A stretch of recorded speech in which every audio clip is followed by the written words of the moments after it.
Salut à toutes et à tous, bienvenue pour ce 7e épisode de Codefax.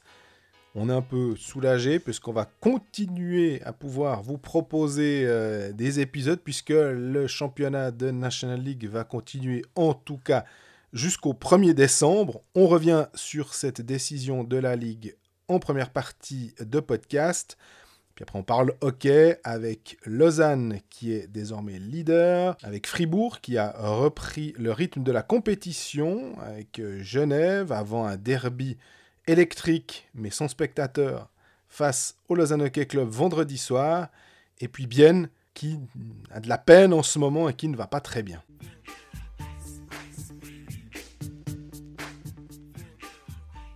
Salut Greg. Salut Jean-Frère, de la forme? Oui. Moi aussi, ça va vu que tu demandes. Parce qu'on peut continuer jusqu'au 1er décembre.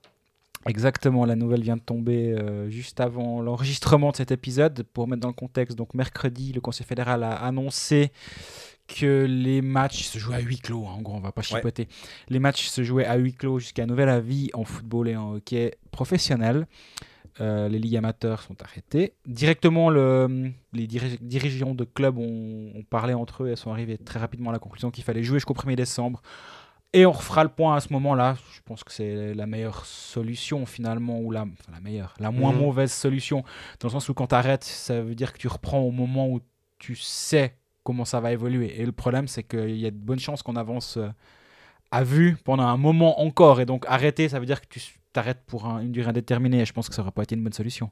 Le fait que le football ait réagi extrêmement rapidement déjà mercredi soir en disant qu'il continuait m'a fait penser que normalement, vu que les destins des deux ligues professionnelles hockey et foot sont assez souvent liés dans ce contexte-là, ça me faisait dire que normalement on irait plus loin que le 2 novembre, parce qu'on rappelle que c'était le 2 novembre qui avait la pause, en tout cas de l'équipe nationale, puis qu'ils disaient qu'ils allaient aller jusque-là. Bah là, maintenant, on a entre guillemets gagné un mois. Exactement, on a gagné un mois, mais...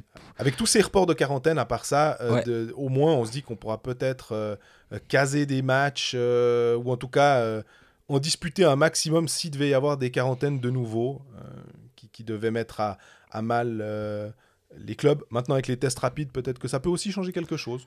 Effectivement, à partir du 2 novembre, les tests rapides vont être un peu plus... pour tout le monde en fait. Ouais. Tout le monde va pouvoir avoir un test en 30 minutes, ce qui évite les 48 heures de quarantaine préventive avant d'avoir le test négatif, etc. Donc ça va peut-être pouvoir aider. Moi, je voulais quand même revenir sur l'évolution de cette semaine. On a quand même eu droit à une lettre de tous les présidents de clubs en début de semaine disant à quel point il fallait une union, il fallait ceci, il fallait cela, que c'était important pour le hockey. En gros, ils ont demandé de l'argent, faut être clair, et que c'était inconcevable de continuer comme ça. Puis c'était beau de voir tous les dirigeants de clubs unis. Il faudra se plonger dans les archives pour la dernière fois qu'ils étaient tous unis, mais à mon avis, ça date. Quand il y a de l'argent, en fait, on est tous unis, c'est ça? Et 2 jours après, ça a pas mal commencé à voler en éclats déjà, il me semble, parce qu'entre Genève qui dit à huis clos, on joue, il n'y a pas de problème. Laurent Strawson l'a martelé depuis le début de semaine. Et à quelques kilomètres de là, Patrick Depreux dit « Ouh là là là là, c'est invivable ». Je me demande si l'union est vraiment aussi grande que celle-là à ce moment-là. Toujours est-il que finalement, là, c'est la voie du milieu qui a été choisie, quoi. C'est on continue, mais on ne sait pas combien de temps. Alors que Laurent Strawson avait l'air de dire on continue, on joue. Ouais. Donc là, c'est la voie du milieu, l'habituel consensus. Consensus à la Suisse. Je trouve quand même étonnant de voir la disparité des avis actuellement, justement, entre... C'est les 2 exemples, pas les plus frappants, mais qui sont le plus proches de nous, entre Genève et Lausanne, qui ont des avis complètement opposés. Là où, à Fribourg, t'as l'impression qu'ils ont encore pas... Ils sont un peu au milieu, eux aussi, à se dire... Ouais, on se rend compte que tout arrêter, c'est pas une grande idée, mais en même temps, continuer, on va perdre pas mal d'argent et on sait pas trop. Bienne, c'est un peu la même sentiment, même si eux, ils sont plutôt pour arrêter, de ce que j'ai lu. Complètement. En Suisse alémanique, si on veut pas faire tout le tour des clubs, mais en gros, Zouk veut arrêter, Zurich veut continuer. Je crois qu'on est à peu près sur du 9-3, si je dis pas de bêtises. Pour continuer, on est d'accord. Ouais. Donc il aurait fallu 3/4 des clubs pour arrêter, pour faire une pause. Ouais. Donc la majorité, déjà là, ça partait mal avec tous ceux qui disaient qu'il fallait continuer.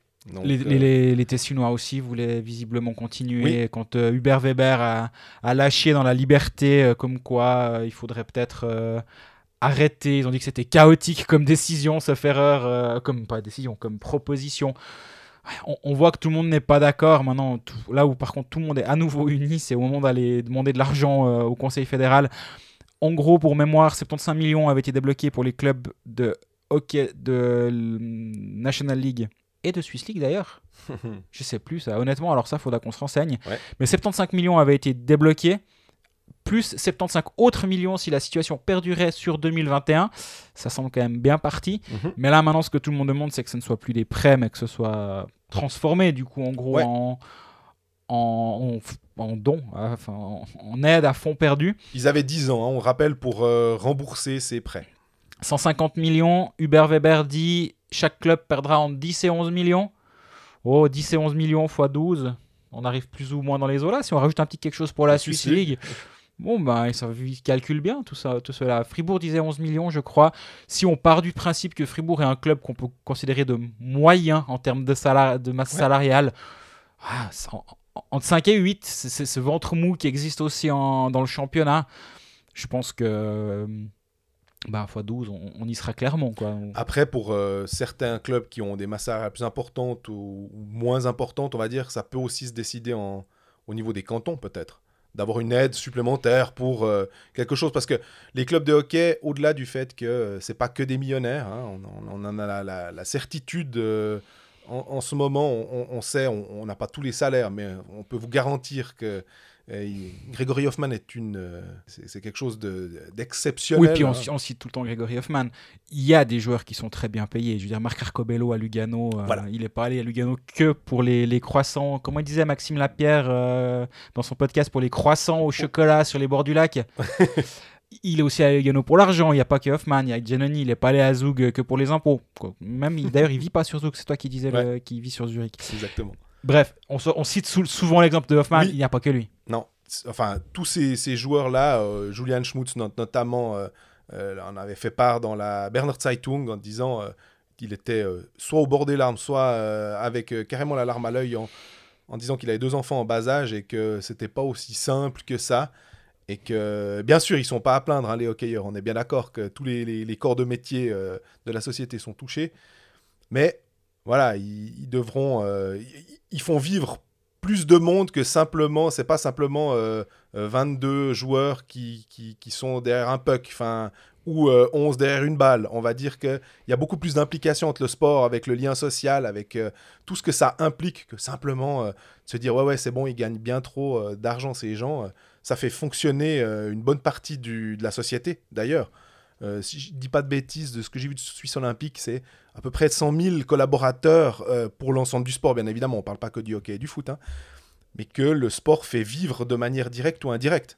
Exactement. Donc, je pense que tout ceci va être pris en compte à un moment ou à un autre. Et politiquement, continuer à jouer, c'est aussi un moyen pour les clubs de dire... d'un côté, on fait aussi, nous, des efforts de jouer des matchs à huis clos. Ma foi, on se plie au règlement. Et politiquement, au moment d'avancer ses pions sur cet échiquier-là, c'est jamais mauvais signe plutôt que de dire non, mais on arrête tout, on se met en grève, on va dire, ou on arrête de travail. Je suis pas sûr que le message aurait été le bon. Donc, à mon avis, sur ce coup-là, ils ont fait assez juste. À voir comment ça évolue. Une chose est sûre, du coup, on a du hockey jusqu'à la fin du mois de novembre, le 1er décembre inclus, mais vu qu'il n'y a pas de match le 1er décembre, j'ai pas vraiment compris c'est jusqu'au 1er décembre inclus, à moins qu'il y ait de la Swiss League peut-être. Parce que la Swiss League, tu t'es renseigné ? Ouais, alors la Ligue m'a dit fin de semaine, décision, fin de semaine. Voilà, on n'a pas plus de précision, ça peut être demain, évidemment, vendredi. Mais ça peut peut-être aussi tomber samedi ou dimanche. Alors, dans l'absolu, je t'aurais dit que fin de semaine, dans les bureaux en Suisse allemande, c'est quand même vite vendredi vers 16h15, 16h30. Mais là, je pense qu'on peut peut-être déborder sur le week-end vu la situation. Blague à part, je pense effectivement qu'il y a de fortes chances que la Swiss League suive la même voie que sa grande sœur, la National League. Ouais. Il y a juste un truc aussi où il faut se dire que ça peut péjorer, c'est pour les juniors en fait, parce que les clubs, voilà aussi là où je voulais en venir, c'est que c'est pas seulement les gars qu'on voit à la télé de la National League, c'est que les clubs, il y a tout un mouvement junior en Suisse, donc et ça a des implications effectivement sociales aussi, de les arrêter, de dire aux jeunes, vous arrêtez, on sait que la Promotion League en foot arrête, donc les ligues amateurs. La MySports League arrête aussi, si je dis pas de bêtises. Finalement, les ligues amateurs, de toute façon, ils étaient contraints de s'arrêter. Donc voilà, il faut penser aux implications. Mais après, avec les RHT, ça peut être intéressant pour les clubs de pouvoir de nouveau passer sous ce régime-là et de pouvoir payer les gens éventuellement.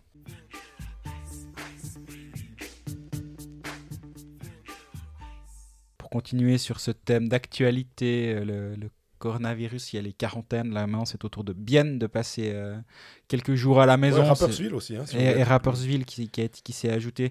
C'est pas rigolo du coup, mais c'est assez marrant. Enfin, ça me fait sourire de voir sur les réseaux sociaux et Instagram les différents joueurs qu'on peut suivre et de les voir les uns après les autres nous mettre leur story de quarantaine et autres. Ça doit, enfin voilà.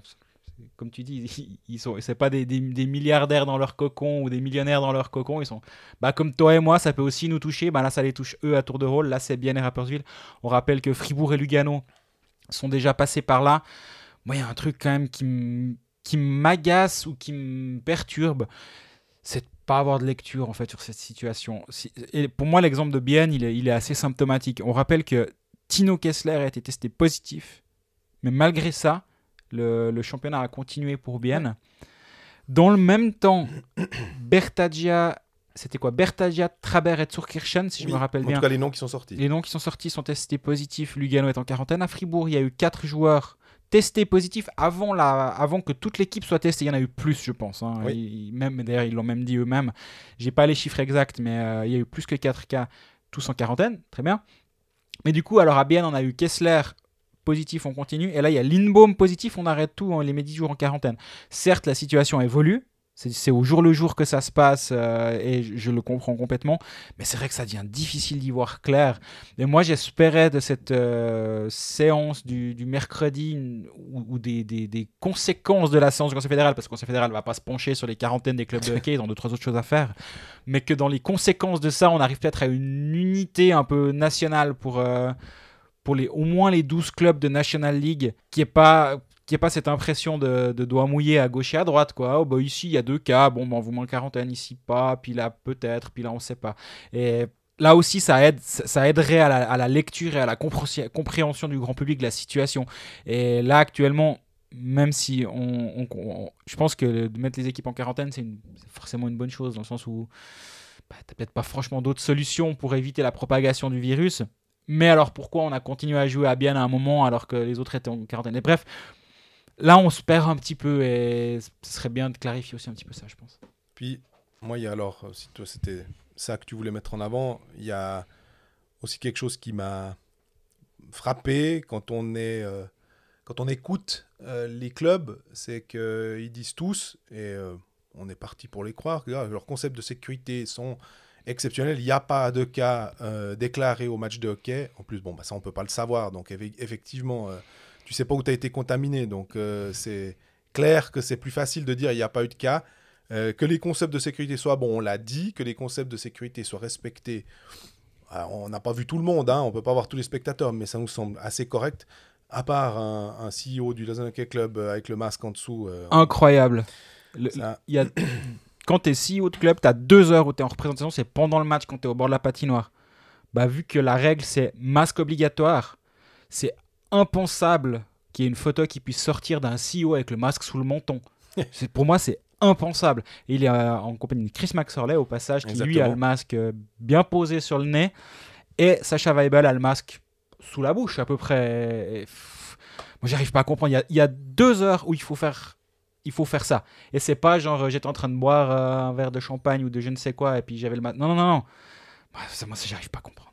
Ça me dépasse, honnêtement. Et alors, malheureusement pour Lausanne, on va dire, c'est que lors du match, d'un des derniers matchs, où il y avait encore un peu de monde, au Spot Café, donc c'est le restaurant de la patinoire qui est juste à côté, qui est même dans l'enceinte, il y avait une sorte de fête finalement après un des matchs.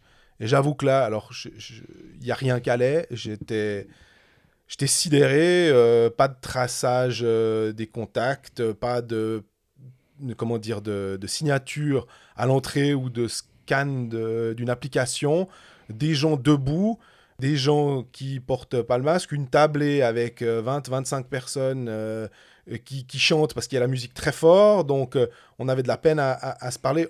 Honnêtement, je pense que je suis resté 7 minutes, je me sentais pas très bien. C'est retour vers le futur. Là, on était de retour en février dernier, pré-corona. C'était une soirée complètement normale. Il y avait une marque de whisky ou d'alcool qui faisait des shots et tout. Enfin, ça allait pas, quoi. Et puis je me suis dit, bon, bah là, on mérite aussi peut-être ce qui nous arrive. Si on n'est pas capable, alors dans ce cas-là, c'est clair que c'est pas pendant le match, mais alors on peut pas dire que c'est difficile derrière de dire de ne pas comprendre quand les politiques disent mais attendez, vous voulez mettre 5000 personnes, mais à côté du match, les gens ils vont aller au match, ils vont être ensemble, ils vont être dans les transports en commun, et après le match ils vont être ensemble. Mais si c'est organisé par le club dans les murs de la patinoire, alors là ça dépasse encore, ça dépasse tout à mon avis. Et j'étais aussi présent, franchement, ça n'allait pas. J'étais avec des supporters du LHC avec qui on a bu un verre. Et on a dû parler très fort pour s'entendre. Et disons, on espère qu'aucun d'entre nous n'était malade, parce que sinon on le serait tous, quoi. C'est ça. Puis toi qui es allé plus que moi dans d'autres patinoires romandes et puis même Outre-Sarine. Même Outre-Sarine, oui. Est-ce que tu as aussi constaté un tel niveau de... Je vais pas dire d'inconscience, mais... Non, alors écoute, j'ai participé à aucune fête à base de shots de whisky dans les autres patinoires depuis le début de la saison. Que ce soit Genève, Fribourg, Bienne, Langnau, Zurich, ça c'est toutes celles où je suis allé à... T'es allé à Zug aussi, il me semble. Je suis allé à Zug, j'oublie Zug. Non, partout ailleurs, j'ai pas vu ça. Après, on est plus enclin à rester peut-être une heure après le match quand c'est dans une patinoire proche de chez nous plutôt que Zug. Ça c'est une évidence. Mais non, c'est pas quelque chose que j'ai remarqué ailleurs. Ce qui est aussi pour dire que c'est pas parce qu'on a vécu cette soirée-là que tous les clubs sont à mettre dans le même panier. Et même Lausanne, dans le sens, ça veut pas dire que leur concept de protection n'est pas bon. C'est plutôt cette soirée-là qui n'était pas une grande idée, je pense. Ouais.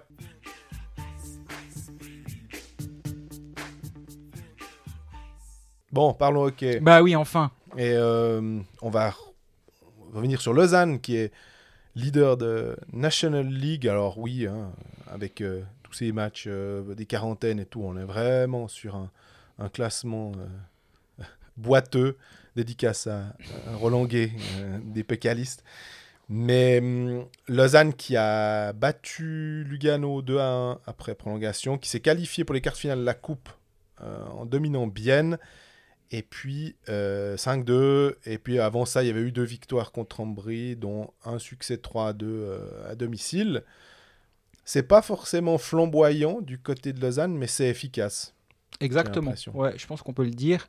Surtout moi ce que j'ai bien aimé dans cette équipe de Lausanne récemment, c'est l'amélioration défensive qu'on a vécue, parce qu'au début de saison, alors on a tous en tête le 6-0 contre Bienne, bien sûr. C'était une soirée porte ouverte. Mais malgré ça, il y avait aussi fréquemment des 2 contre 1, des passes en profondeur de l'adversaire en gros, on passait dans la défense de Lausanne comme dans du beurre en tout début de saison. Et ça, on peut complètement l'expliquer par l'arrivée d'un nouveau coach qui met un nouveau système, qui doit habituer ses joueurs à ce qu'il veut et comment il veut jouer, et peut-être aussi un coach et un coaching staff, parce qu'il n'y a pas que le coach qui effectue des modifications, il y a des nouveaux joueurs, qui ajuste un petit peu son jeu, exactement. Et aussi, on rappelle quand même que Craig McTavish, quand il est arrivé ici, tu avais un peu l'impression qu'il vient nous évangéliser et nous expliquer le hockey nord-américain qu'on veut faire en Europe. Est-ce qu'il y a aussi un aspect, ah ouais, mais en fait, je me rends compte que tout n'est pas transposable automatiquement. Un exemple, Kruger jouait 30 secondes par match à peu près, il joue à 6 défenseurs ultra utilisés. Maintenant, le 7e défenseur joue un petit peu plus avec McTavish. Donc on peut voir ça comme des petites améliorations, mais finalement ces petits détails ça et là peuvent faire en sorte que défensivement ça tient un petit peu mieux la route. Contre Lugano, c'était défensivement assez solide. Et offensivement c'était pas brillant, mais il y a du jeu était produit, disons, mais c'est pas encore ce que t'attends quand tu vois le line-up de Lausanne. Tu dis il y a du talent, il y a moyen d'avoir la percussion offensive. C'était pas encore tout à fait ça, mais je trouve que ce début de saison lausannois, et surtout si on prend en compte ce qu'on pensait après 2 ou 3 matchs, l'évolution lausannoise, moi je la trouve vraiment très bonne en ce moment. D'ailleurs, tu dis ce qu'on pensait après 2 ou 3 matchs, on se garde bien de faire des théories à l'emporte-pièce après 2 ou 3 matchs, justement. Ça confirme finalement le fait de jamais s'exciter, autant dans le négatif que dans le positif.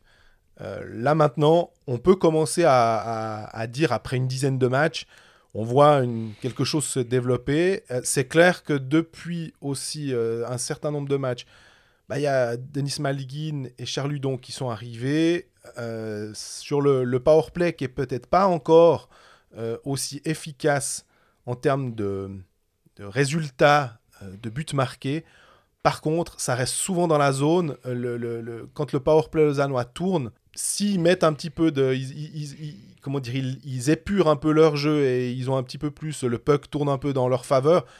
Ça peut faire assez mal parce que ils ont maintenant, avec un Barberio derrière, un Hudon sur le côté et un Malgin de l'autre côté, un peu moi ce que j'appelle ce triangle. Je ne sais pas si on peut appeler ça un triangle zougois ou un triangle zurichois, mais c'est ces 2 clubs que j'ai en tête, mais on peut mettre peut-être pareil avec Genève, c'est d'avoir un gaucher à droite, un droitier à gauche, et puis un quarterback du powerplay qui va distribuer.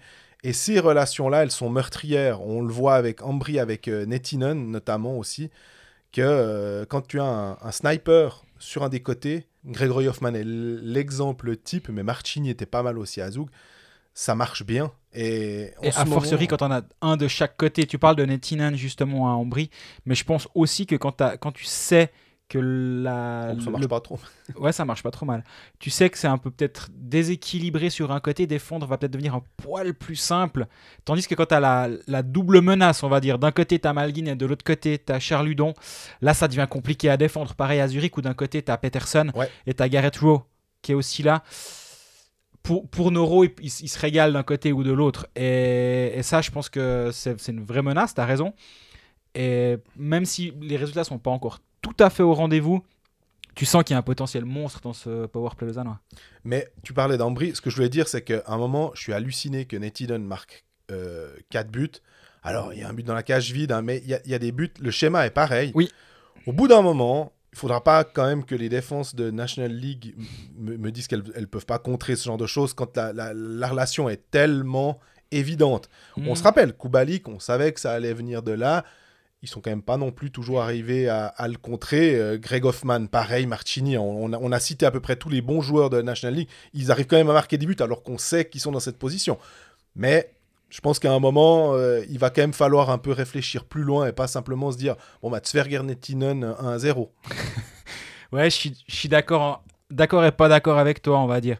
On sait aussi qu'Ovechkin, il va marquer son but dans le rond à son point de prédilection. Et en fait, c'est là où ces joueurs sont à ce point dominant. C'est que tu sais que ça va venir. Puis ben, ça vient quand même, finalement. Et c'est là où c'est assez impressionnant. Et je peux imaginer, c'est là où ça va être intéressant de voir. Bon, pour prendre l'exemple de Nettinen, qui marque 2 buts quasi similaires contre Zurich l'autre soir. Il en avait mis un dans le match avant, aussi quasi similaire.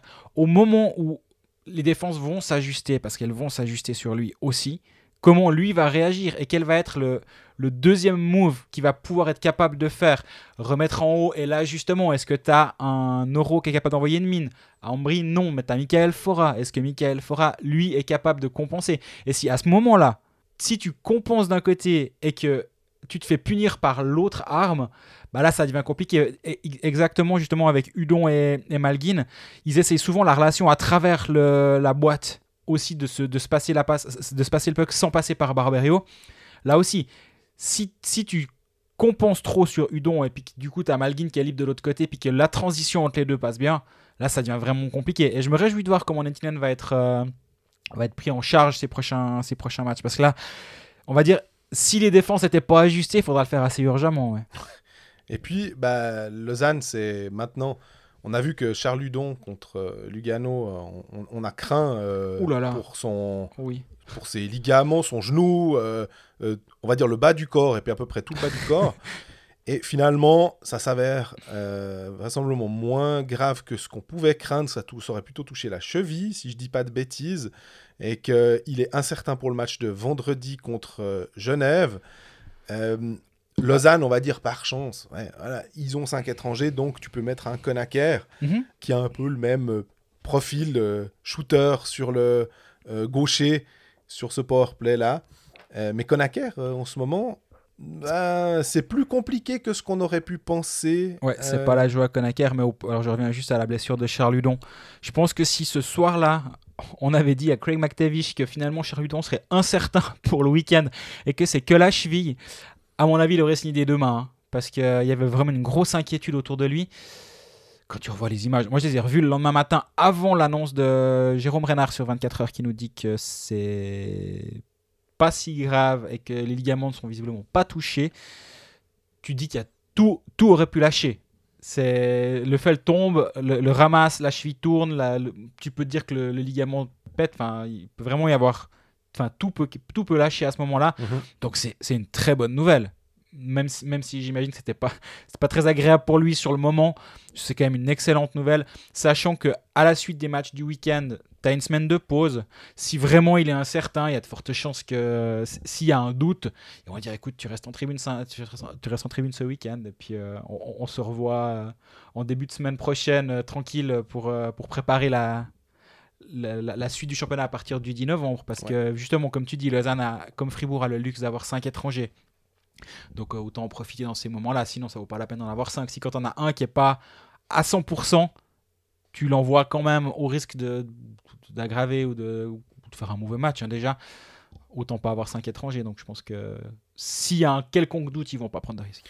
D'ailleurs, pour le match contre Genève, honnêtement, le fait, c'était Corey Emerton qui était mis de côté lors du dernier match. Corey Emerton, dont on a loué les qualités lors du précédent podcast, et peut-être que finalement, dans une partie où tu joues à l'extérieur contre une formation genevoise qui est extrêmement efficace, non seulement à domicile, mais en règle générale, mais c'est clair que Genève, c'est 4,33 goals marqués par match. D'avoir un centre comme Emerton qui est capable de jouer beaucoup de box-play aussi, peut-être que c'est finalement un mal pour un bien si tu dois... Alors peut-être qu'il préférait mettre Conacher ou Gibbons sur le banc et faire entrer Emerton, on n'en sait rien. Mais à défaut, je me dis qu'Emerton, dans ce cadre-là, contre Genève, peut-être pas la plus mauvaise des solutions, parce qu'à Genève, il y a quand même Richard, même je crois prend des fois des engagements, et pas mal, ils sont assez bons aux engagements. Si tu as quelqu'un comme Emerton qui est bon aux engagements, je pense que je suis ton avis. Ouais, moi je partirais du principe, en tout cas si je devais prendre la décision, et je pars du principe que Craig McTavish c'est beaucoup mieux que moi, mais tant pis, mouillons-nous. Non, moi je mettrais, effectivement je ferais jouer Emerton pour avoir une ligne de centre avec Joris Malgin, Emerton et Jäger à la place de Guillaume Maillard, que moi je trouve pas convaincant depuis le début de saison. Pareil. Et après la question c'est à la place de qui? Si Hudon n'est pas là, la question ne se pose pas. Si la question se pose, en fait, moi, je renvoie Corey Conacher en tribune, en fait. Pareil. Et je garde Gibbons. Barberio, comme on a déjà... On va pas le répéter à chaque épisode, Barberio, il joue. Surtout qu'il lui, il joue beaucoup. Donc, la question ne se pose pas. Mais moi, je mets Corey Conacher en tribune. Et je verrai pour rééquilibrer les lignes un petit peu différemment. Mais Emerton en centre de 3... T'es quand même solide, Tu peux voir venir, et comme tu dis, l'aspect box-play, l'aspect gagner les engagements. Parce que Genève, on parle du top 9, donc top 9, c'est 3 lignes, 3 centres. Autant avoir 3 centres plutôt efficaces à opposer à 3 centres costauds. Exactement. Aussi. Donc, puis ouais, Conacher, c'est pas la joie pour l'instant. Il faut peut-être un petit peu de temps pour se remettre dans le rythme. Il a encore un petit peu le bénéfice du doute, mais vraiment pour l'instant, je suis assez déçu par ce joueur. On avait aussi parlé de Christophe Berchi, est-ce que c'était la semaine passée ou il y a 2 semaines, pour dire qu'il traînait un petit peu son spleen, ou en tout cas ça ne marchait pas depuis. Il a trouvé, je sais pas, il a mangé un haricot magique, en tout cas ça va du feu de Dieu. Il marque des buts, il est décisif, il est pas trop brouillon. En tout cas, il traverse une super passe. Ouais, passe, c'est pas le bon terme parce qu'il en a pas fait une seule de décisive. Mais par contre, les buts, là, il y en a en ce moment. Il y a eu deux doublés contre Ambry, 2 doublés consécutifs. Ça lui fait 9 matchs, 4 buts en championnat. C'est bien, c'est une excellente nouvelle pour le Lausanne HC. Puis peut-être que justement, cette bonne passe, comme tu dis, va lancer une dynamique positive. Jusqu'à présent, c'était quand même très compliqué. Lausanne a quand même besoin de son... C'était une des phrases à Chris Maxwell, mais il faut que nos meilleurs joueurs sur le papier soient nos meilleurs joueurs sur la glace. Lausanne a besoin d'un Christophe Berchi dominant pour fonctionner. Tu me diras peut-être un poil moins maintenant avec l'apport d'un Denis Malguin, mais il ne sera pas éternellement là, quoi, qu'on ne sait pas à quel moment recommencera la saison de NHL. Mais aussi, en pensant un peu plus loin, il faut que Berchi soit dominant pour que Lausanne ait les meilleurs atomes. Tu parles de NHL, on était parti, parce que c'est ce qui a été annoncé sur du 1er janvier. Là, j'ai vu que l'OHL, donc l'Ontario Hockey League, partait à partir de début février. Et si je dis pas de bêtises, la AHL est aussi un petit peu dans ces eaux-là. Le 5 février, ils ont annoncé. Voilà, ce qui fait qu'on pourrait potentiellement, je lisais aussi quelques insiders NHL qui disaient qu'on pourrait être aussi potentiellement plutôt sur un départ en février à la place de janvier, ce qui ne change pas fondamentalement. Ça t'octroie des joueurs pendant un moment de plus. La question était aussi de savoir si la AHL allait jouer, parce que pour les joueurs qui ne sont pas... un Calvin Turkov ou ce genre de joueur-là. Après, tu te dis, est-ce que franchement, tu as envie de... Cette saison, est-ce qu'on se dit pas, bon, bah, ma foi, je reste en Europe. Voilà, c'est... Si c'est pour être tout le temps dans les tribunes, parce que le roster, il est de 35 bons hommes, pour être sûr que si jamais il y a des cas, on puisse être appelé. Je sais pas. Est-ce que c'est franchement... Si tu te rappelles, quand on parlait des arrivées de joueurs de NHL en Suisse, on parlait justement de Malguin, on parlait de Lamiaria, de Kourachev, etc. Et on disait que Zurich avait décidé de ne pas utiliser cette carte-là parce que c'était des joueurs qui n'allaient pas les aider en play-off. Zurich a engagé Marco Rossi jusqu'à nouvel avis maintenant, qui vient d'être donc drafté par Minnesota. Choix numéro 9. Voilà. Et est-ce que ça veut aussi dire que le vent est en train de tourner, le fait que Zurich fasse ça? Ou est-ce que c'est juste qu'en ce moment, ils sont dans une passe un peu compliquée, puis ils se disent, bon, c'est pas perdu de l'avoir. En même temps, tu me dirais, ils ont Pius Suter dans le pipeline aussi. Hein. Ils ont 4 lignes déjà monstrueuses. Puis tu rajoutes encore 2 types du top 6 à peu près. Voilà. Donc, Marco Rossi, pour dire, c'est 120 points en OHL, à peu près quasiment du 2 points par match. On le connaît en Suisse parce qu'il a joué en Swiss League avec les Getseka, mais il n'a jamais joué au plus haut niveau. Donc, on va peut-être aussi un peu modérer nos ardeurs. C'est un peu similaire à Kourachev. À cela près, Kourachev a plus de matchs avec les professionnels, avec les adultes.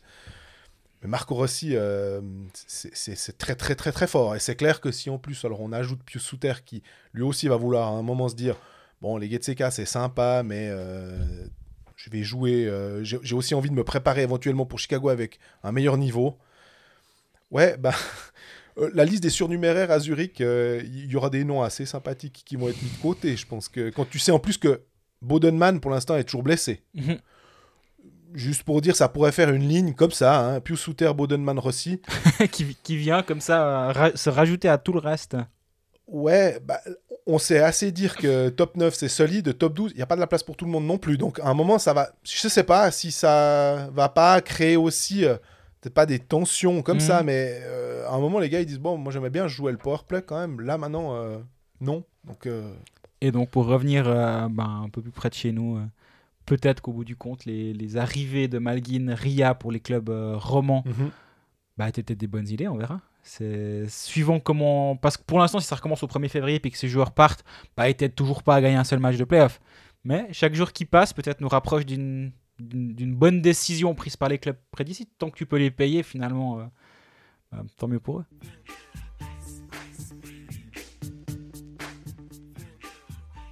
Voilà, on peut enfin de nouveau parler de Fribourg. Après une semaine de pause. Ouais, comme on l'avait dit, pas de match. Si c'est pour dire que il s'est fait un gratin de pâtes à la maison en quarantaine, c'est pas très intéressant. Tandis que là, on peut parler de la glace et c'est un succès.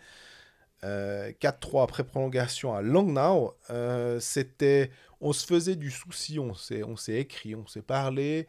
notamment pour les pronostics, en se disant, tiens, Christian Dubé, après, je le soupçonne en tant que petit filou et de maîtriser quand même sa communication, de dire, oh là là, on était une équipe de Première Ligue, on n'arrivait pas à toucher un puck, on faisait pas de passes, et c'est presque insultant pour la Première Ligue de dire qu'on avait ce niveau-là, mais quand même, ils ont repris l'entraînement le samedi, donc samedi, dimanche, lundi, pour des professionnels. C'était pas aussi catastrophique que ça, et finalement, on sait qu'alors Langnau, on a bien compris que, surtout maintenant que Glauser et Brännström, un est revenu de blessure, l'autre arrivé, que Pounenovs aussi est revenu Surtout, au goal. j'allais dire, ouais. Voilà. Effectivement, tout d'un coup, ça fait un bloc plus ton gardien titulaire. Ça change quand même la donne. Mais Fribourg, mine de rien, continue de gagner. À part cette défaite à Zurich, Fribourg gagne. Ouais. Même si c'est pas forcément brillantissime. Bon, ça, ce match-là contre Langnau, c'est le premier où Fribourg est dominé. Dans le jeu, dans les expected goals, ils étaient tout le temps meilleurs. Ouais. Là, ils s'en sortent clairement bien. Ils sont à plus de 4,2 à 2,4 en gros en termes d'expected goals. Donc ça change. Enfin, là, ils s'en sortent bien ce soir-là, il faut être clair. Après, ils s'en sortent bien aussi. Pourquoi ? Parce qu'ils ont des joueurs un peu plus talentueux que Langnau. Ce soir-là, les joueurs qui ont fait la différence, c'est qui ? C'est Di Domenico, c'est Eren, c'est Gunderson. Et oui, Brännström est bon, mais Langnau Gunderson est plus dominant ou a plus de joueurs autour de lui qui lui permettent d'être dominant. Eren, Langnau, on n'a pas vraiment des comme ça. Et Di Domenico, je crois que personne n'en a des comme ça dans la ligue. Et ce qu'il a fait ce soir-là, c'était assez fort, quoi. Il a mal commencé avec une pénalité, mais même si sur le plateau de MySports, Yves Sarrault n'était pas forcément d'accord avec les 2 minutes pour simulation, en disant que le joueur de Langnau se retire au dernier moment et qu'en fait, lui, il veut appuyer son épaule. Et il a envie de faire le check, et comme il check dans le vide, puis du coup, il se prend le patin dans le patin du défenseur de Langnau. Donc, il était quand même plus réservé. Et c'est vrai que quand on regarde les images au ralenti, pour les arbitres, c'est tellement difficile à impossible. Il n'y a pas à critiquer, clairement. Mais au ralenti, part du principe qu'Yves Sarrault, là aussi, a joué assez de matchs pour bien sentir le jeu et qu'il a sans doute pas tort sur le coup. Alors, en tout cas, au moment où on enregistre cet épisode, pour moi, il y a un indice clair que c'était pas considéré comme une cheval-baie ou une simulation, c'est qu'il n'y a pas eu d'amende. Ouais. Alors, ça peut encore venir. On sait que ce genre de sanctions-là prennent un petit peu de temps, et je peux m'imaginer qu'en ce moment, ils ont peut-être d'autres choses à faire, ou bref. C'est pas encore arrivé. S'il n'y a pas d'amende pour simulation, c'est qu'effectivement, ils en sont arrivés à la conclusion que ça n'en était pas une, ou pas une claire. Parce que c'est aussi ça, c'est que tu peux avoir le bénéfice du doute qui va lui profiter parce que tu lui mets pas 2000 francs d'amende sur une supposition. On rappelle, récemment, il y a Grégory Hoffman qui a pris 2000 francs. Mm-hmm. Et là, il prend un coup sur les cuissettes, puis il lâche sa canne. Bon, là, tu dis, il n'y a pas de bénéfice du doute, et donc ils ont tapé fort, 2000 francs. Et oui, donc Di Domenico, après ça, il égalise à 5 secondes de la fin du... Et puis, c'est pas lui qui cause la pénalité. C'est lui qui provoque la pénalité sur Gross-Niklaus. Il égalise, puis après il a un peu tout fait, quoi. Passe décisive sur les buts, sur l'égalisation pour éviter la défaite à Langnau. Passe décisive sur le but en prolongation pour Gunderson. Ouais, je trouve qu'on a un peu trop mis en lumière la passe de Eren, parce qu'évidemment c'est la passe décisive. Mais à 3 contre 3, la première passe de Di Domenico pour le mettre Eren, donc sur l'aile pour qu'il puisse aller, et Gunderson qui prend la place finalement de Di Domenico en allant, en se projetant, elle était pas mal du tout. Hein. C'est elle qui déclenche finalement le 2 contre 1. Exactement, puis Gunderson c'est 8 points déjà, alerte aux joueurs de Hockey Manager. Il est vraiment, vraiment fort. Il joue pas de match en plus. Et il joue pas de match, il a 5 matchs, 8 points. On a vanté... jusqu'à plus soif ici Tom Ernest. On est aussi très très très très fan de Marc Barberio. Oublions pas Gunderson parce qu'il est vraiment vraiment solide là-bas. Défensivement il fait le job, même si au début on pouvait se poser la question, mais vraiment il fait le job. Et offensivement il est sur tous les buts, quoi, à peu près. Finalement, dans cette ligne qu'on aime beaucoup avec Sandro Schmidt, c'est Sandro Schmidt qui a connu le match... c'est peut-être le moins prolifique et peut-être qu'il était moins impliqué. Mais là aussi, les jeunes, c'est tellement difficile d'aligner les matchs. C'est aussi pour ça qu'ils ont besoin de se développer. Et que tu as le droit de passer sur un match où tu es un peu moins dominant, ou en tout cas où tu marques pas 2 points. Oui, complètement. Alors, il y a plus inquiétant à Fribourg. Pour moi, Julien Sprunger. Il y a une ligne qui est inquiétante. C'était la ligne Sprunger, Bikoff, Motte, qui a été dominée durant à peu près tout le match par la ligne de Berger, de Stoyanov, Diem.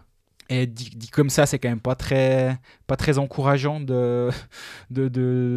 comme constat. Ouais, c'était Diem au centre. Avec, il n'a pas pris quelque chose comme 12-2 aux engagements. Quelque chose comme ça. Il se fait dominer aux engagements, ils n'ont pas le puck. Sprunger, il a pas amené grand-chose offensivement. Et là, ça devient vraiment problématique. On le disait déjà en début de saison que ça pouvait être une saison, il faudra en mettre un ou deux pour que la confiance revienne. Peut-être, mais là, actuellement, la confiance est absolument pas là. Ça semble être une évidence. Et le truc, c'est que Fribourg a pas besoin de lui et de cette ligne-là, finalement, pour gagner. Parce qu'offensivement, maintenant, il y a des joueurs qui sont capables, et ça, on l'a déjà dit, de prendre la place de Julien Sprunger. Il a pourtant quand même une minute de powerplay, mais il apporte pas grand-chose, quoi. Et il y a de quoi s'inquiéter pour Christian Dubé. Et puis, du coup, on en est revenu à la ligne au duo Bikoff-Sprunger. Pour combien de temps là, Schmidt, Eren, Di Domenico, je pense que tu es censé pas toucher cette ligne, même si Schmidt n'a pas été très bon à Langnau, mais malgré tout, tu changes pas. Là, il a mis Marchand avec Brodin et Stolberg. Ouais. Pourquoi pas changer quelque chose ici? Ou alors est-ce que tu dis Brodin, on peut peut-être le sortir, et à la place de Brodin, tu mets un Kylian Motet et tu mets Dernay au centre et tu fais reculer Nathan Marchand dans l'alignement? Ça peut être une piste. Là, le 5e étranger peut être aussi là un moyen de contourner ce problème. Ou alors est-ce que tu montes Sprunger dans l'alignement, puis tu dis moi j'en ai besoin dans mon top 9 pour être dominant au top 6, et là tu enlèves Brodin, tu mets Sprunger à la place, et Sprunger, Dernay, Stolberg.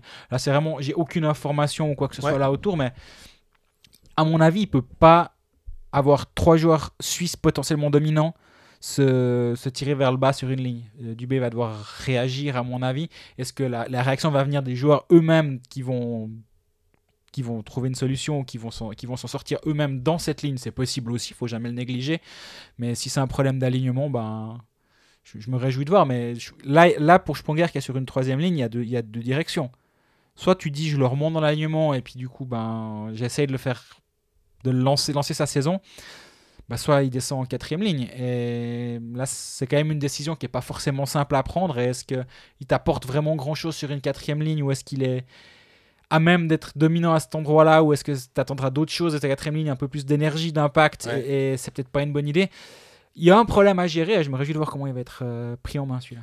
Mais le problème à gérer, finalement, c'est le premier, je dirais, c'est comment on gère ces 5 étrangers. En ce moment, on l'a vu, que finalement, vu que Stolberg et Brodin ne marchent pas trop mal et amènent quelque chose, que Gunderson et Domenico sont des intouchables, forcément que c'est Dernay qui se retrouve de manière assez étonnante, finalement, parce que c'est le centre numéro 1, normalement. C'est un joueur qui a été buteur lors du premier match. C'est vraiment un excellent joueur, et que c'est finalement la tactique maintenant, on a l'impression, qui commande Christian Dubé, et qu'il... on savait que ça allait peut-être être embêtant si les 5 produisent. Parce qu'après, tu te retrouves... Alors, c'est bien, c'est clair que tu es plutôt content que tous tes joueurs marchent bien, mais que tu vas faire un mécontent. Et en ce moment, le mécontent, c'est David Dernay, de facto. Donc, est-ce qu'il faudra quand même un moment le faire rejouer, et donc faire... d'un Brodin, d'un Stolberg, peut-être un des mécontents. Ça va pas être simple, mais par contre, c'est clair que tactiquement, ça ouvre des possibilités, comme tu l'as très bien énuméré, les possibilités de composer des lignes qui sont assez homogènes existent. Exactement, et comme on disait avec Emerton qui pourrait rentrer, ou qui selon nous pourrait être une option intéressante à Lausanne pour densifier ta ligne de centre, là également en mettant un Dernay à la place d'un Marchand au centre d'une ligne, à mon avis tu densifies aussi un petit peu à ce niveau-là. Même si Walser a marqué. Même si Walser a marqué, mais Walser, je pense que le problème, c'est les attentes qui ont été placées en lui quand il est arrivé ici. Il est arrivé à Fribourg. Ici, on n'enregistre pas à Fribourg du coup, mais quand il est arrivé à Fribourg, parce qu'il débarque ici avec un statut de presque international. L'année précédente, il était dans le cadre élargi, sauf erreur, Oui. avant le championnat du monde. Et du coup, il a ce statut-là. Et l'idée, j'imagine, c'était de se dire, bah, Fribourg, il va avoir plus de responsabilités, donc il va prendre une place supplémentaire, enfin une envergure supplémentaire, ce qui n'est pas arrivé. Un peu un retouché, puis c'était un peu l'idée qu'on pouvait Ouais, avoir. puis exactement. Puis tu dis, ah bah, peut-être qu'à Davos, il n'avait pas la place pour s'exprimer, mais avec plus de temps. Puis c'est pas arrivé. Mais par contre, ça reste un centre de troisième ligne capable. Et si en plus ça devient ton centre de quatrième ligne, alors là, tu as une densité qui est enviable. Donc c'est un atout d'avoir un Samuel Valzer quand tu peux le mettre à une place dans des chaussures qui sont pas trop grandes pour lui, on va dire. Par contre, alors Jordan Bougro aussi, parce que ça me fait penser au centre, puis comme il a fait une passe sur le but de Valzer, il a joué quoi, 1,40 à peu près. Ouais. C'est pas beaucoup pour se mettre en valeur. Pour Ouais, le coup, mais... il avait fait une bonne préparation. On m'en avait dit beaucoup de bien, qu'il apportait beaucoup de vitesse, qu'il était vraiment bon durant la préparation. Donc les critiques étaient positives à son encontre. Et après, ben voilà, entre la préparation et le début de la saison où les espaces sont peut-être un petit peu moindres, où il a commencé au centre, il est passé à l'aile. Au centre, il était souvent défensivement perdu, donc ça posait souvent des problèmes. Ils l'ont mis à l'aile pour être un petit peu moins challengé devant Reto Berra. Ça a visiblement pas été super concluant. Là, ils l'ont mis 13e attaquant. Il y a une petite déception actuellement, mais après, ben voilà, c'est un joueur qui a joué beaucoup de Swiss League l'année passée. Il était assez bon avec Zug Academy. Le saut a l'air grand et il a un peu de peine à le franchir. Donc c'est vrai que passer de la Swiss League à la National League, c'est pas simple. Pour un Michael Hugli, il y a quand même plusieurs joueurs ou un Nico Duner qui fait ça de Langenthal à Rapperswil. Mais il y a pas mal de joueurs qui vont se casser les dents. Donc lui, il faudra peut-être encore un petit peu de temps. Mais c'est sûr qu'en étant 13e attaquant et en jouant 1 minute, ça va être compliqué de se mettre dans le rythme aussi. Donc c'est difficile. Est-ce que tu donnes du temps pour qu'il s'acclimate ou est-ce que, en l'occurrence, il n'y a pas besoin, vu que Mauro Jörg a joué son premier match, ça amène une toute petite profondeur en plus. Rapide l'expérience. Et un petit peu d'expérience aussi, parce que Jörg, c'est une trentaine d'années. Honnêtement, j'ai pas grand-chose à dire sur son premier match. Au contraire de Schneeberger, dont on n'a pas parlé avant, qui fait une bonne entrée en coupe contre Bienne au passage. Mais vu que les Lausannois écoutent peut-être pas ce passage-là, peu importe. Et voilà, donc Bougro, c'est vrai que c'est pas évident comme situation, mais le fait qu'il ait fait son premier point, c'est les gens qui est manager et qui ont fait cette erreur-là sont contents.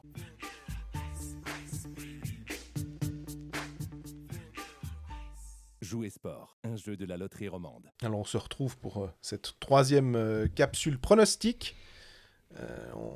On avoue qu'au niveau de nos pucks mis jusqu'à présent, moi, des 1000, il m'en reste 960. Et puis toi, Greg 950.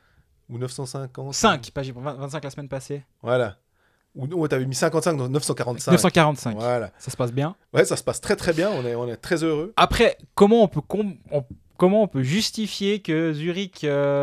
C'était Zurich-Ambry que toi t'avais ? Alors, non, c'était Ambry-Lausanne. Ambry-Lausanne, ouais. Toi, Lausanne-Ambry. Toi, t'es Lausanne qui gagne avec plus d'1 but d'écart contre Ambry à la maison. Moi, j'ai pas l'impression que tu nous avais conseillé de la singerie, là. Voilà, puis malheureusement, la singerie, c'est de rater des cages vides. La fameuse cage vide qui coûte cher. Et tout se passait... le plan se déroulait sans accroc, mais voilà. Je m'étais permis de dire que c'est pour un pari plus safe, entre guillemets, ou un pronostic plus safe, c'était de partir sur une victoire de Lausanne, qui évidemment était à une cote qui était moins intéressante, mais qui pouvait potentiellement passer. C'est passé, toi, t'étais parti sur un Rapperswil qui gagne contre Langnau avec plus d'1 but d'écart. Finalement, on est parti en prolongation. But de Clark sur passe de Chervenka et Profico. C'est bien pour Hockey Manager, ça fait une belle jambe pour ceux qui ont investi quelque chose. Exactement, ça s'est pas bien passé ce soir-là. Moi, je continue de penser que c'était pas une mauvaise idée, mais ma foi, au bout du compte, on a tort. Donc, on va essayer d'être meilleur cette semaine. Mais, alors, pour dire, tu sais, tu avais commencé là-dessus, d'ailleurs, en mentionnant Zurich. On a eu ce cas lors de la soirée de mardi. On s'est dit Zurich qui reste sur 2 défaites à Zug, qui se déplace à Ambry, même si Ambry, ça peut être solide à la maison et qu'ils ont une bonne équipe. On se dit quand même Grunborg va resserrer un peu les boulons. Ils vont réussir à faire quelque chose. La cote était assez intéressante pour un succès zurichois. Les deux, on était partis là-dessus. On n'est pas les seuls. On vous a posé la question sur les réseaux sociaux. Vous étiez aussi assez unanimement persuadés que Zurich allait gagner. Et puis au final, voilà, qui pouvait prévoir ça, quoi. Petit regret quand même pour la journée de vendredi passé où j'hésitais justement entre faire un plus de 5 buts et demi entre Lugano et Davos et Rapperswil et jouer mon pari sur Rapperswil. Le plus de 5 buts et demi a passé à 2 secondes de la sirène finale avec un but de Nygren qui a égalisé à 3-3. Parce qu'on rappelle que c'est dans le temps réglementaire, donc le 4-3 en prolong, enfin forcément sans ce but-là, il serait pas venu le but en prolong non plus, tu me diras. Mais celui-là aurait passé. Bon, alors on aurait été tendu jusqu'en fin de soirée. Mais voilà, petit regret là. Et là, on a 4 matchs. Alors, quand on enregistre, il y en a 4. On espère qu'il n'y aura pas de quarantaine qui vont venir tout flanquer par terre. Évidemment, hein, vous savez bien que si jamais ce qu'on fait maintenant, on va peut-être pas, ça sera peut-être obsolète vendredi à 19h40. On a donc Zug, Langnau, Servette, Lausanne, Zurich, Davos. Et puis même, on a aussi les cotes de Berne, Fribourg. Oui. Moi, le match que j'ai identifié de base comme ça, c'est Zug Langnau, sans regarder, simplement en me disant, tiens, voilà, à combien est la victoire de Zug ? À combien est la victoire de Zug avec 2 buts d'écart ? Et puis à combien sont les buts marqués de plus de 5 buts et demi ? Et je pense que je vais partir sur ce match-là et les buts, le nombre de buts, en me disant, je surfe sur la hype zougoise. À cela près, attention évidemment que se faire un peu doucher par le match de coupe où ils ont perdu contre Langenthal 2-1 après prolongation. Donc là, l'attaque zougoise était pas bonne. Mais à Zug, c'est un peu tout le monde qui peut marquer. On voit qu'il y a des Tsender, on voit qu'il y a des McLeod. On voit qu'ils peuvent se passer complètement d'avoir des triplés de Gregory Hoffman. Il n'y a aucun problème. On voit que Marchini est revenu de blessure pour l'instant. Il a un peu de peine, mais on sait que ça peut se débloquer. Donc je me dis qu'effectivement, même Langnau peut marquer en powerplay. Donc, là où je te rejoins dans ce pari-là, c'est que Langnau, c'est la pire défense de la ligue avec 4 buts encaissés par match. Il y a ce 8-1. Il y a ce 8-1, je suis d'accord avec toi. Mais ils ont quand même encaissé ces buts. Et Zug, en nombre de buts par match, c'est la meilleure attaque de la ligue. Parce que Zurich a certes plus de buts et Lausanne également. Pas vrai, Genève a une meilleure attaque ici. Mais... Ouais, Genève a une meilleure attaque, mais c'est la deuxième meilleure attaque du championnat avec plus de 3 buts et demi, avec près de 3 buts et demi par match. Ça me semble être pas mal. Moi, j'hésitais. Zurich-Davos. Je me demande combien de temps Zurich ça va continuer à perdre. Et à mon avis, pas très longtemps. Je pense que Zurich va se réveiller tôt ou tard. Et est-ce qu'un Davos hors de rythme, qui a joué que 4 matchs et qui t'as l'impression qu'il joue 7 en 14. Alors vraiment... 4 matchs, 4 points. Davos fait pas un bon début de saison. Zurich doit se réveiller. Ils sont vraiment pas bons en ce moment. Victoire à 1,85. Handicap à 2,40. Donc handicap avec plus d'un but d'écart. Dès un écart de 2 buts, c'est gagné. Ça pourrait être un truc qui m'intéressait. Mais moi, je crois que entre est-ce que Zurich va battre Davos à 1,85 ou est-ce que Zug va gagner contre Langnau avec plus d'un but d'écart, moi, je pense quand même que Zug avec plus d'un but d'écart me semble... plus intéressant. Donc je pense que je vais partir sur mes 25 à Zug qui gagne avec plus d'un but d'écart. Ouais, je vais mettre la même mise sur le 5 buts et demi de Zug Langnau. Donc, et ce qui est très intéressant, Zurich Davos, on en parlait avant en parlant des renforts zurichois.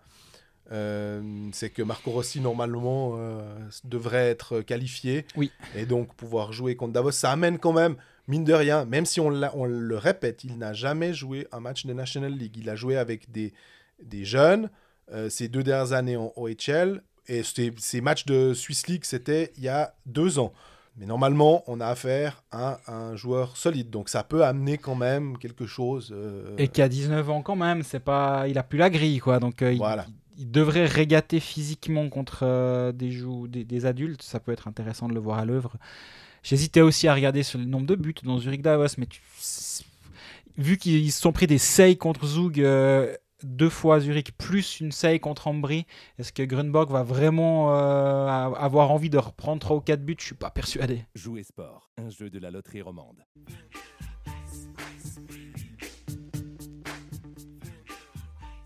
On reprend le cours de la National League et on parle de Genève qui a eu un match contre Berne, victoire 5-3.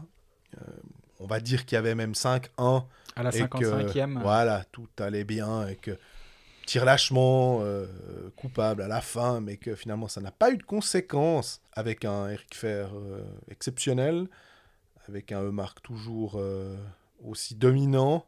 D'ailleurs, le but de Damien Ria, c'est le Brésil sur la glace. Ouh là là, la petite passe flippée de Marc, je suis obligé de le dire. Puis après, ce qu'il fait à Buren. Et puis Ria aussi, ce qu'il fait. Ce que Ria fait à Buren, c'est terrible. C'est magnifique. C'est ça qu'on aime aussi dans le hockey. C'est pour ça que les gens payent pour aller dans les patinoires. Ouais, bon exemple. Voilà.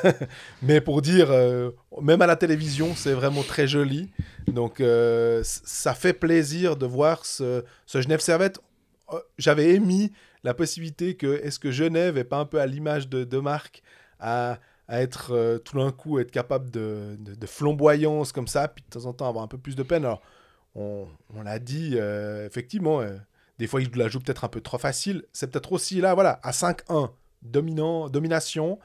Et puis, on se laisse un petit peu aller, finalement. Puis Berne, qui était sur une bonne passe, arrive à revenir. Mais déjà Genève, moi, c'est ce powerplay, quoi. Puis on a parlé de Ria, je voulais quand même qu'on parle d'Eric Fer d'abord. 4 buts. 4 buts ce soir-là, un quadruplé, c'est quand même pas tous les soirs, j'ai envie de dire. Pas de cage vide. Hein. Ouais. Je voulais dire, c'est pas tous les soirs un quadruplé, non, c'est 2 par soir, vu que c'est le même jour que le quadruplé de Nettinen avec Ambry contre Zurich. Mais effectivement, Fer, Eumark, Winnie, qui sont à toutes les sauces, c'est impressionnant. Et comme tu dis, le powerplay genevois est vraiment magnifique. On avait dit que cette légion étrangère genevoise nous impressionnait. On se posait la question de savoir si c'était la meilleure du pays. Je pense que pour l'instant, si c'est pas la meilleure, elle fait partie du top 2 ou du top 1. Ah, on est assez serein avec cette analyse-là de dire que Genève a la meilleure, les meilleurs étrangers. Je veux dire, c'est Eumark, 6 matchs, 11 points. Fer, 6 matchs, 10 points, dont 7 buts. Temernes, 6 matchs, 7 points. Ouais, ça va. Puis Winnick derrière, 6 matchs, 6 points. Tu dis, il est pas terrible, Winnick, quand même. Hein. Il est qu'à 1 point par match par rapport aux autres. Il est vraiment à la peine. Hein. Ouais, ils ont un powerplay qui est à 1,83 buts par match. Donc, effectivement, avec une stat qui, sans doute, ne restera pas aussi élevée, on est bien d'accord, la loi de la moyenne, etc. Mais jusqu'à présent, c'est assez impressionnant. C'est 0,5 buts encaissés en box-play. Là aussi, c'est que Genève tient bien la route défensivement. L'échantillon est un peu plus faible que pour les autres, on est bien d'accord. Il y a moins de matchs qui sont joués. Mais on se posait la question, c'était un peu la même chose pour Bienne, de savoir si Gauthier Desclous allait pouvoir être un numéro 1 sans souci. Jusqu'à présent, c'est 93,6% d'arrêt. Donc, a priori, Desclous arrive à être un bon numéro 1. Quand on compare, on en parlera après avec Bienne, mais Pope à 85,9 et Van Pottelberger à 88,9, voilà, rien que d'être déjà au-dessus de 90%, mais là même au-dessus de 93%, pas trop de soucis. Monzato est à 89,6, mais quand un Desclous peut te sortir des matchs comme ça te fait gagner des matchs, quoi, et je pense que ça rassure un petit peu tout le monde à Genève. Puis comme tu dis très justement, quand tu as 1,8 buts marqués par match en powerplay, derrière, tu peux déjà voir venir. Et mais il ne faut pas tout baser là-dessus non plus. Non, évidemment. Et c'est 6 matchs, 15 buts encaissés. Et pas que des matchs où Genève a été ultra dominant. Et malgré tout, il n'y a que 2, quelques buts encaissés par match. Donc c'est très solide. Temernes y est pour beaucoup dans le sens où il joue 26 minutes par match. Là aussi, on parle de Barberio qui jouait ses 27-28 et on trouvait que c'était trop. Là, Temernes c'est pas loin d'y être aussi. Oui, Jean-Fred ? Ouais, non, mais c'est parce il lève la main. C'est vrai, je voulais te dire, ça me fait penser que j'avais regardé la durée des shifts. Et c'est un truc qui m'a... J'ai regardé ça parce que Barberio m'a dit l'autre fois en interview, ouais, moi je fais des shifts courts. Je dis, bon, ok. 50 secondes, c'est en gros lui qui a le plus, à part Steve Moses qui a 51 secondes et Hasler de Fribourg qui a 51 secondes et qui, à mon avis, est une anomalie parce qu'il est trop jeune et il ne sait pas quand il doit repartir au banc. Ouais, il a fait 2 shifts. Ouais, il en a fait 5. Mais... Voilà, c'est même pas une question. Non, mais il a des chiffres qui sont très longs en l'occurrence, mais on est d'accord que l'échantillon est très très faible. Mais 50 secondes, Temernes c'est 44 secondes. Je me disais, est-ce que ces 6 secondes finalement, c'est une meilleure gestion de ton temps, ce qui fait que Temernes est à 26,10 et que Barberio à 27,03. C'est pour ça que tu disais qu'ils n'étaient pas si éloignés que ça. Exactement, à 44 secondes. Marc à 45 secondes. C'est celui qui a le plus de temps de glace par shift à Genève. Omar qui est à 20 minutes pile ou presque. Winnick par là aussi. Là, le temps de jeu, il est pas si mal réparti au niveau des lignes offensives.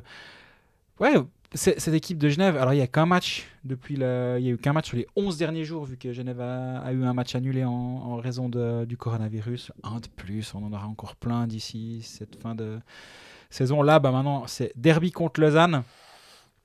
C'est un derby intéressant quand même, dans le sens... C'est deux clubs qui sont liés, tu as l'impression, historiquement, et qui le sont d'autant plus...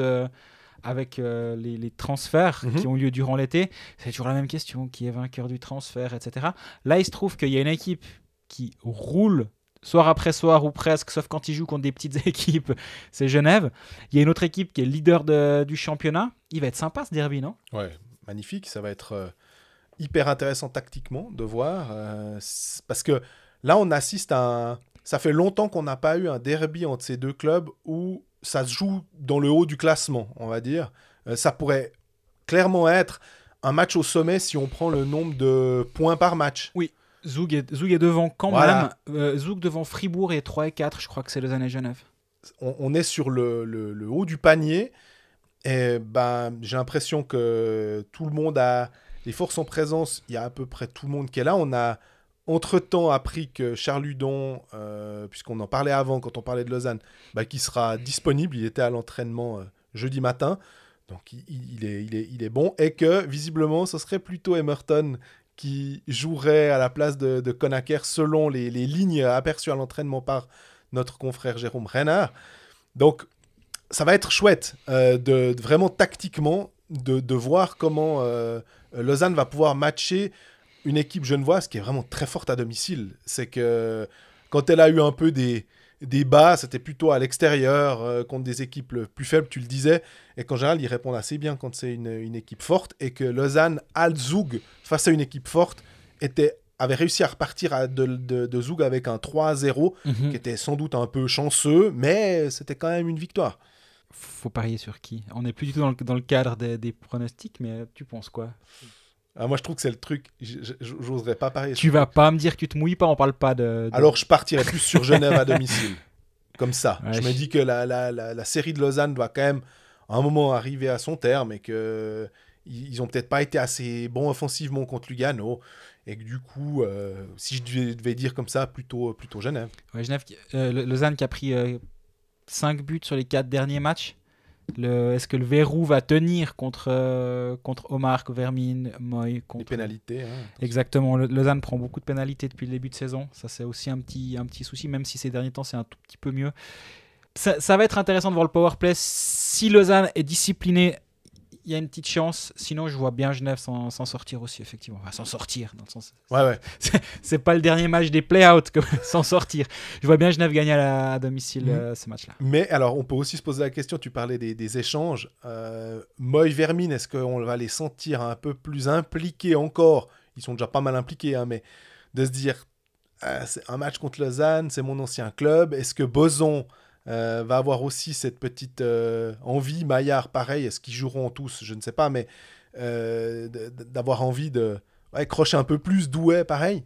Le retour de Tim Boson, Florent Douai et Guillaume Maillard au Vernep, c'est vrai que dans l'autre sens, on parlera suffisamment, je pense, du retour de Joël Vermin à la Vaudoise Arena, même si l'absence de spectateurs, c'est quand même dommage. Hein. Ouais. Il y avait eu tout un texte de Klaus Zaug sur le retour de Di Domenico à Lille-Fils.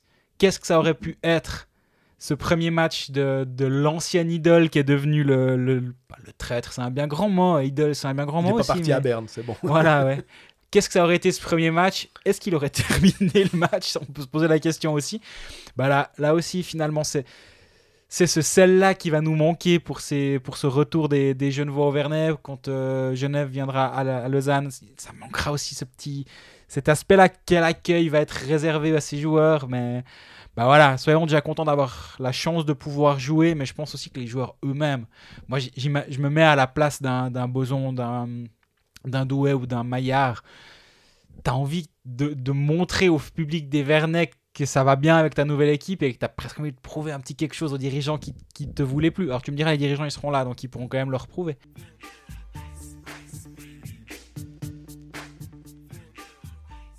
termine par Bienne, qui a subi un sérieux camouflet 6-0 à Berne. 6 buts marqués, si je dis pas de bêtises, à 5 contre 5. C'est dire quand même à quel point ça va pas tant bien quand on peut même pas se raccrocher sur le fait qu'on a pris des buts en infériorité numérique et puis se dire que voilà, le box-play a pas tenu. Et puis le dimanche, c'était une défaite 5-2 en coupe, en 8e de finale contre Lausanne, avec 2 très beaux buts de Künzle en powerplay. D'ailleurs, 2 passes magnifiques de Damien Brunner. Donc, du côté de Bienne, c'est ça. Et on rajoute que Bienne est actuellement en quarantaine pour 10 jours, donc Bienne ne jouera plus avant la fin de la pause de l'équipe nationale, entre guillemets, ou soi-disant équipe nationale. Donc finalement, ça tombe pas plus mal pour Bienne de ne pas jouer, parce qu'actuellement c'est difficile et ça pourrait leur permettre de se remettre un petit peu d'aplomb. Mais c'est vrai que défensivement ça tient pas, au niveau des gardiens ça tient pas. Offensivement, Rayala ne fait pas grand chose. On en parlait déjà la semaine passée. J'ai un peu l'impression qu'on répète ce qu'on a dit la semaine passée. Je suis désolé de ne pas avoir quelque chose de très intelligent à dire, mais ouais, offensivement, pour moi, il y a, et on en a déjà parlé, désolé, mais il y a Fabio Offer qui est une bonne surprise. Et il refait un bon match à Lausanne. Il y a Hultström qui est très très bon aux engagements. En gros, si on prend les joueurs, j'ai volontairement pris des joueurs qui avaient plus de 100 engagements, parce que sinon on s'en sort pas. 59,4%, très très très très bon. Mais, alors ça c'est une belle statistique, mais après est-ce que ça se traduit efficacement sur la glace ? Pas forcément. Pas forcément, c'est ça. Donc, c'est bien joli. On sait qu'il y a ce manque de Marc-Antoine Pouliot, finalement, et que sans doute que Rayala, la complicité qu'il a et cette liaison qu'on a pu parler entre Malguin et Hudon, notamment, qui est en train de se créer, on a l'impression, ou qu'il y a entre un Ria et un Omark sur le but, qu'il pouvait y avoir entre Ro et Andrighetto, elles mettent un certain temps à se créer, des fois plus vite, parce que ça clique tout de suite.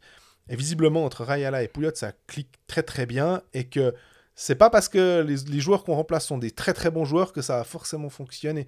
On a vu que la ligne avec Brunner et Künzle marchait très bien. Déjà la saison passée. Tout à fait. Kunti, en fait, les trois se complètent bien. Donc c'est presque leur ligne numéro 1, mais normalement, c'est leur ligne numéro 2 à Bienne. Et parce qu'on peut compter vraiment sur la ligne de Pouliot et Rayala. Et là, peut-être que justement, tu disais Pouliot, la quarantaine pourrait aider à finalement les repousser les matchs. Exact. Plus la pause. Sans doute que Pouliot sera de retour alors si on recommence le 10 novembre. Oui, et là, c'est vrai que offensivement, tu as pas mal de joueurs qui sont à la peine. Hugli, c'est incroyable. Qu'on aime beaucoup. Ouais. L'année passée, il est quasi à 1 point par match. Alors certes, il a joué qu'une vingtaine de matchs, mais il est à 15 points en 19 matchs. Là, c'est 6 matchs, 1 point depuis le début de saison. Jason Fuchs, il n'est pas aussi dominant que la saison dernière non plus. Il y a pas mal de joueurs qui sont légèrement en dedans. On ne parle pas de Radgeb, mais Radgeb, pas une passe décisive pour l'instant, 1 but. Il y a plein de petits feux à éteindre, on va dire. Et comme tu dis, est-ce que la pièce Pouliot qui se remettra au centre de la première ligne va tout mettre en place derrière et que les lignes vont naturellement se remettre d'aplomb? C'est clairement pas impossible. Il est à ce point important à cette équipe de Bienne. Il y a eu aussi l'avènement de Yanis Moser, on en a beaucoup parlé. Et puis depuis qu'on a fait tous ces comparatifs, et c'est pas pour dire qu'on s'est emballé, c'était normal. Il connaissait un début de saison incroyable, mais on l'a aussi dit, ça va pas être tenable. Là, en l'occurrence, il se fait vraiment rattraper par la réalité. C'est pas un défenseur offensif naturel. Ça peut devenir quelqu'un de plus offensif, c'est clair.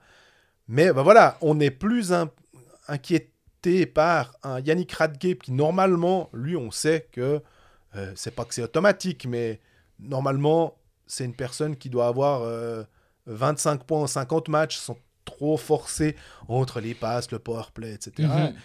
Puis là, maintenant, c'est un petit peu plus compliqué pour lui. Et si offensivement, il marche pas, puis que défensivement, il pédale, là, tout d'un coup, tu commences à te poser des questions sur son apport. Et on a vu en match de coupe à Lausanne, premier shoot après 37 secondes entre les pattes à Van Pottelberg. Là aussi, t'as pas le droit, bien sûr que t'as le droit, mais tu peux pas commencer un match comme ça et Berchi il tourne autour de 2 cônes et puis après il va mettre un but entre les jambes du gardien après 35 secondes. Bah ça pue l'équipe en manque de confiance complet et qui est en train d'enchaîner la série négative. On rappelle l'année passée, la saison dernière, Bienne a eu une série de 7 ou 8 défaites consécutives. Une série, donc c'est forcément consécutive. A eu une série de 7 ou 8 défaites. Novembre-décembre, quelque chose. Exactement. Et on avait dit à quel point Bienne avait passé ça de manière sereine. Partout ailleurs, on aurait déjà demandé 3 fois la tête du coach. Quand je dis on, c'est pas forcément nous, évidemment. Hein. Mais la tête du coach aurait déjà été demandée 3 ou 4 fois. À Bienne, il n'y avait eu aucune discussion à ce niveau-là. Aussi parce que Törmänen était très en place et visiblement ça marchait bien avec lui. Là, il y a un peu d'insécurité avec la présence de Leuenberger qui fait pas l'unanimité de tout ce qu'on commence à entendre ça et là. Ça n'est jamais arrivé quand c'était Törmänen l'année passée, ou du moins ça n'est pas venu jusqu'à mes oreilles.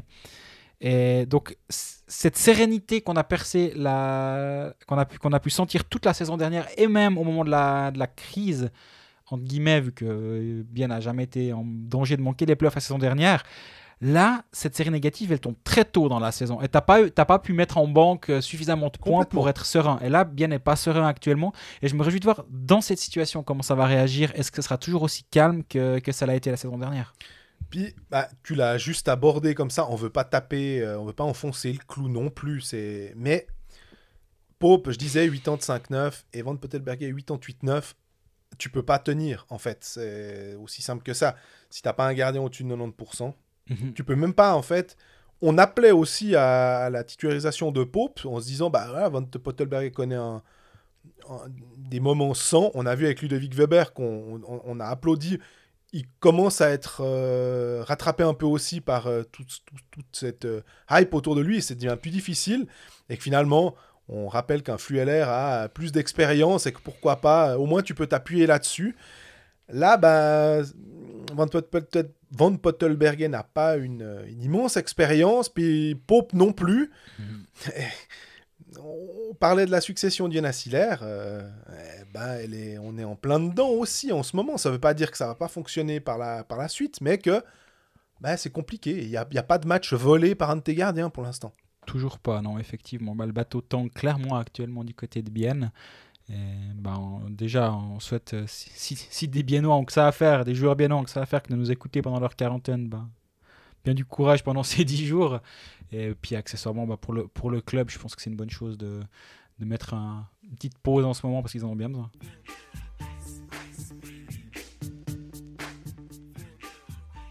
Voilà, on est au terme de cet épisode 7 et il y aura donc un épisode 8. On l'a appris parce que ça n'allait pas de soi hier. Donc épisode décalé d'un jour, le jeudi. Merci pour votre patience. On pensait que c'était mieux de le faire ainsi pour des raisons évidentes, vu qu'on a. Je crois qu'on a eu raison. Vu qu'on a appris ce jeudi matin que ça continuait, on a eu des choses un peu plus chaudes à raconter.